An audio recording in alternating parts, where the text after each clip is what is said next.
Download now. CC Learning app. Hi all, welcome to Competitive Cracker. ഞാൻ ഹരികൃഷ്ണൻ.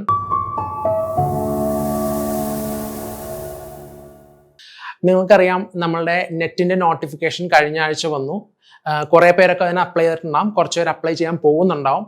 അപ്പോൾ apply ചെയ്യാൻ പോകുന്നവർ അറിഞ്ഞിരിക്കേണ്ട കുറച്ച് കാര്യങ്ങളാണ് ഞാൻ ഈ വീഡിയോയിൽ പറയുന്നത്. അതായത് നെറ്റിനുള്ള എലിജിബിലിറ്റി ക്രൈറ്റീരിയ അതെന്തൊക്കെയാണെന്ന് നമുക്ക് നോക്കാം. Okay, first one, educational qualification ആണ്. You must have a master's degree in postgraduate from a recognized university.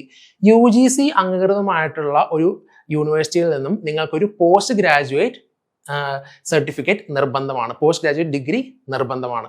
General category ആണെങ്കിൽ general category economically weaker section ആണെങ്കിൽ നിങ്ങൾക്ക് 55% മാർക്ക് മേടിച്ച് നിങ്ങൾ ആ പോസ്റ്റ് ഗ്രാജുവേഷൻ പരീക്ഷ പാസ്സാവേണ്ടതാണ്. നിങ്ങൾ OBC NCL SC ST PWD third gender category ആണെങ്കിൽ ഒരു 5% റിലാക്സേഷൻ ഉണ്ട്. നിങ്ങൾ 50% മാർക്ക് വാങ്ങി പാസ്സായാൽ മതി. അടുത്തത് final year PG students can also apply but must complete the degree within the required time. Final year ചെയ്യുന്ന PG സ്റ്റുഡൻസിനും നെറ്റിന് അപ്ലൈ ചെയ്യാവുന്നതാണ്. ബട്ട് വൺ കണ്ടീഷൻ, അത് പ്രൊവിഷണൽ ആണ്. നിങ്ങൾ വിത്തിൻ ടൈം പീരീഡിനുള്ളിൽ നിങ്ങൾ പോസ്റ്റ് ഗ്രാജുവേറ്റ് ഡിഗ്രി പാസ്സായിരിക്കണം. അടുത്തത് candidate with a 4-year bachelor's degree with 75% marks can also apply.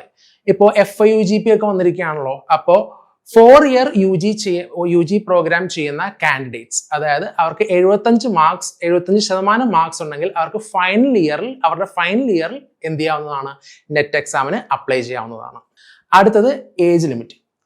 നിങ്ങൾക്കറിയാം JRF ഉണ്ട്. JRFന്റെ age limit 30 വയസ്സാണ്. അതായത് ജനറൽ സെക്ഷന് 30 വയസ്സാണ്. അല്ലാതെ നിങ്ങൾക്ക് റിലാക്സേഷൻ ഉണ്ട്. SC ST OBC PWD woman ഈ കാറ്റഗറിയിൽ പെടുന്നവരാണ് നിങ്ങളെങ്കിൽ നിങ്ങൾക്കൊരു 5 വയസ്സിന്റെ റിലാക്സേഷൻ ഉണ്ട്. നിങ്ങൾ 35 വയസ്സ് വരെ നിങ്ങൾക്ക് JRFന് അപ്ലൈ ചെയ്യാവുന്നതാണ്. മാത്രമല്ല LLM റിസർച്ച് ആംഡ് ഫോഴ്സസ്, നിങ്ങളിപ്പോൾ റിസർച്ച് ചെയ്തുകൊണ്ടിരിക്കുന്ന ആൾക്കാരാണ് അല്ലെങ്കിൽ ആംഡ് ഫോഴ്സസ് വിഭാഗത്തിൽപ്പെട്ട ആൾക്കാരാണെങ്കിലും നിങ്ങൾക്ക് ഈ റിലാക്സേഷൻ കിട്ടുന്നതാണ്. അടുത്തത് for assistant professor no upper age limit. Assistant പ്രൊഫസറിനാണ് നിങ്ങൾ അപ്ലൈ ചെയ്യുന്നതെങ്കിൽ അതിന് ഏജ് ലിമിറ്റ് ഇല്ല. നിങ്ങൾക്ക് അസിസ്റ്റന്റ് പ്രൊഫസറിലേക്ക് വേണ്ടി എത്ര തവണ വേണമെങ്കിലും നെറ്റിന് അറ്റംപ്റ്റ് ചെയ്യാവുന്നതാണ്. അടുത്തതായി സബ്ജക്ട് റിക്വയർമെന്റ് ആണ്. You must choose the subject of your post graduation. നിങ്ങൾ പോസ്റ്റ് ഗ്രാജുവേഷനിൽ നിങ്ങൾ ഏത് സബ്ജക്റ്റ് ആണോ ചൂസ് ചെയ്തത് ആ സബ്ജക്ട് തന്നെ വേണം നിങ്ങൾ നെറ്റിന്റെ സബ്ജക്റ്റ് ആയിട്ട് കൊടുക്കാനായിട്ട്. അല്ല എങ്കിൽ നിങ്ങൾക്ക് റിലേറ്റഡ് ആയിട്ടുള്ള ഒരു സബ്ജക്റ്റും കൊടുക്കാവുന്നതാണ്. ഫോർ എക്സാമ്പിൾ, നിങ്ങൾ പോസ്റ്റ് ഗ്രാജുവേറ്റിന് നിങ്ങൾ മാനേജ്മെന്റ് ആണ് ചൂസ് ചെയ്തതെങ്കിൽ അതിന്റെ റിലേറ്റഡ് ആയിട്ടുള്ള HR എന്ന് പറയുന്ന സബ്ജക്റ്റിലും നിങ്ങൾക്ക് നെറ്റിന് അപ്ലൈ ചെയ്യാവുന്നതാണ്. അപ്പോൾ ഇതൊക്കെയാണ് കുറച്ച് എലിജിബിലിറ്റി ക്രൈറ്റീരിയാസ്. കോമ്പറ്റേറ്റീവ് ക്രാക്കറിന്റെ 60-day ബാച്ച് റണ്ണിംഗ് ആണ്.